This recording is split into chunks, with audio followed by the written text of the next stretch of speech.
உங்கள் வாழ்வை வாழ.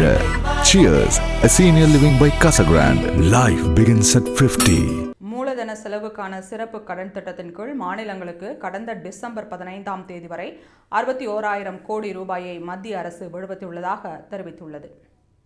இத்திட்டத்தின் கீழ் மாநிலங்களின் மூலதன கட்டமைப்புகளை மேம்படுத்தவும், பொருளாதார வளர்ச்சியை ஊக்குவிக்கவும், வேலைவாய்ப்புகளை உருவாக்கவும், உட்கட்டமைப்பு வசதிகளை உருவாக்கவும் மாநில அரசுகளுக்கு 50 ஆண்டுகளுக்கு வட்டியில்லா கடனை மத்திய அரசு வழங்கி வருகிறது. 2020-21ஆம் ஆண்டு ஆரம்பிக்கப்பட்ட இத்திட்டத்தின் கீழ் 2025 ஆகஸ்ட் வரை 3.6 லட்சம் கோடி ரூபாய் நிதியை மாநில அரசுகளுக்கு மத்திய அரசு வழங்கியுள்ளது. கடந்த நிதியாண்டில் இத்திட்டத்திற்காக 1,49,484 லட்சம் கோடி ரூபாய் ஒதுக்கப்பட்ட நிலையில் நடப்பு நிதியாண்டில் 1.5 லட்சம் கோடி ரூபாய் ஒதுக்கப்பட்டுள்ளது.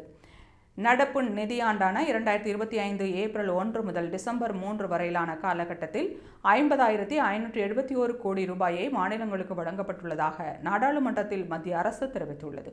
இத்திட்டத்தின் கீழ் டிசம்பர் 15ஆம் தேதி வரை நாட்டிலேயே அதிகபட்சமாக 8,465 கோடி ரூபாய் நிதியை உத்தரப்பிரதேசம் பெற்றுள்ளது. அதற்காக அடுத்தபடியாக அஸ்ஸாம் 5,597 கோடி ரூபாயும், மகாராஷ்டிரா 4,584 கோடி ரூபாயும், ராஜஸ்தான் 4,113 கோடி ரூபாயும், பீகார் 3,985 கோடி ரூபாயும் பெற்றுள்ளது.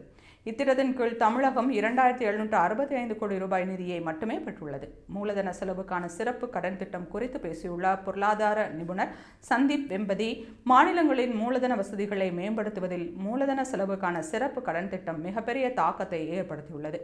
இதனால் மாநிலங்களில் பொருளாதார வளர்ச்சியை ஊக்குவிப்பது மட்டுமல்லாமல் வேலைவாய்ப்புகளையும் உருவாக்க உள்ளது என்று தெரிவித்தார்.